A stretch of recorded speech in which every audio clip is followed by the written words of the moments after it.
As I'm taking a bit of a break, waiting for my teammates to arrive so we can go kill ourselves in this one main climb, I want to start talking about the Vegan Cyclist 30-Day Train Like a Pro vlog series. As of this filming, I've seen the first 3 episodes. This is something that the young cycling Greek would have loved to have done, but as the old cycling Greek, and I'm a little over 30 years older than Tyler, I can't even consider that. I find myself with 2 motivations as I look forward to each of the episodes.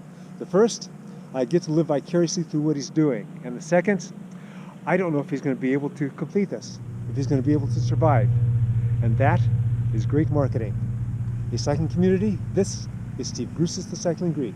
Okay, so who is going around the loop? Who's going up Alder? I'm going up Alder. Alder, okay. You're on the loop. My intent for this ride was to keep it moderate on the series of undulating climbs that led to the bottom of the main climb, where I would then put everything I had into it to try and keep up with the fastest climbers. Now the others had different plans. They were feeling a bit frisky, so they started attacking early. Eventually, the lure of the chase got to me, and Casper, who was in front of me, and I started chasing after them. Now I was using a lot of bananas, putting everything I had into this chase. 3 in front of us eventually split apart, and we almost caught that last guy. What I do now is I go for they have this pulled pork tri-tip sandwich. That's vegan. Yeah, that's vegan. So is beer. On his first episode, VC motivated me to get back into intermittent fasting. He reports that his eating window is between 4 and 6 hours a day. That's amazing. So about 3 days ago, I started my intermittent fasting. My first day was 10-hour window of eating. The next day I got down to a 9-hour eating window. And today is now the 3rd day in which I'm doing a big workout. And when I've done the intermittent fasting before, I always limit it to non-workout and easy workout days. Anything moderate and heavy, then the intermittent fasting for me went out the window. One of the things that he does that I don't do is he takes in caffeine. And it seems that his choice of caffeine is coffee. And coffee is a great way to hold off those hunger pains so you can stay on your intermittent fasting schedule. I can't do that. My team's coming, I gotta go. I can't do that. There's a lot of negatives to that.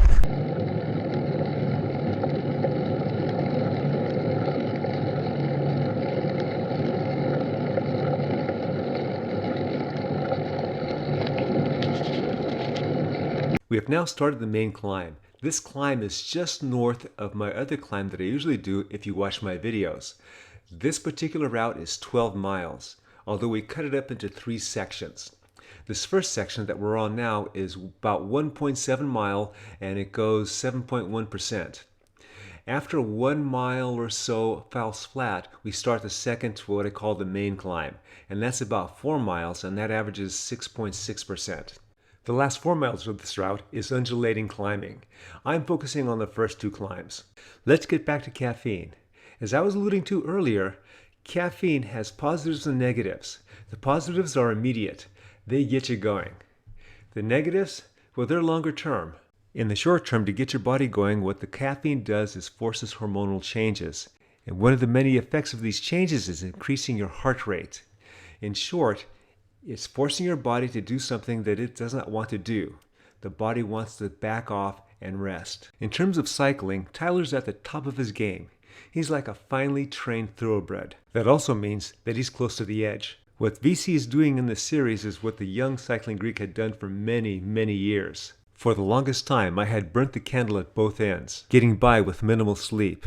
I treated fatigue as something that had to be overcome with even more work. All this caused changes to my heart muscle, and these changes you're not aware of until it's too late. During all this time, I never drank any coffee or took any form of caffeine until the last 9 months before my first AFib attack. Caffeine was great. It not only kept me awake, but it revved me up. I started off with coffee and eventually was taking monster-type drinks. I am not saying that caffeine caused my AFib attack. However, I do believe it was the last straw that broke the camel's back. Back to the climbing. I barely made it to the first regroup point ahead of the others. Now we're starting the second ascent. And this is longer, and this is just as tough. Let's go back to intermittent fasting, and I would love to hear from those of you with experience in this. I had previously stated that I could do this on non and light training days. Anything moderate or harder, it'd be harder for me to do. And today was one of those tough workout days. Lots of sustained, hard efforts. The first bite I took this day was at 8 a.m. That meant that the last swallow I was going to do was supposed to be at 6 p.m. if I was going to adhere to a 10-hour eating window. Well, at 6 p.m. I stopped eating, and then at 7:30 I was still amped and I was getting hungry again. I figure my system is still amped and on overdrive from the hard workout earlier that day. So, how am I going to solve this in the future?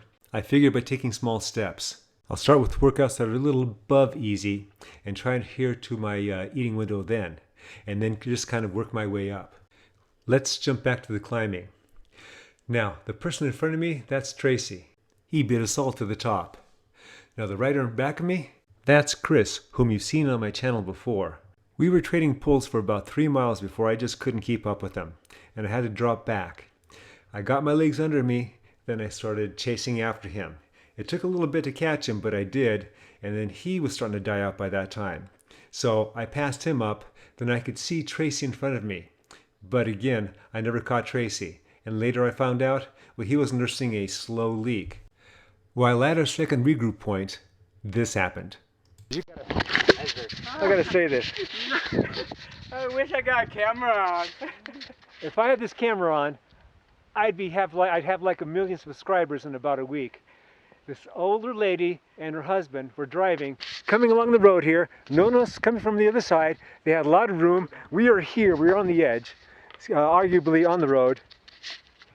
And then she slowed, looked at us, and flipped us off. And she must have been about 68, 69. Oh, she was older than that. Older than that? Yeah. She was 70. Yeah, okay. I was being kind. She must have been 90. Yeah. Well, she's still driving, so. No, I'm glad we went down the 4 lane. Me too. They're just wrecked. Keeping up with you guys. I think better went down the 4 lane. Yeah, no problem. I put everything into those climbs, and my legs are wrecked now. They were wrecked coming in. Actually, I'm feeling a little better now. That's because I'm just sitting on my butt. Well, this is the first time I've done a commentary on someone else's work, on someone else's video. And I gotta say, I do feel a little weird about it, but hopefully it's coming across okay. Let me know what you think. Let me know also what you think about what I talked about.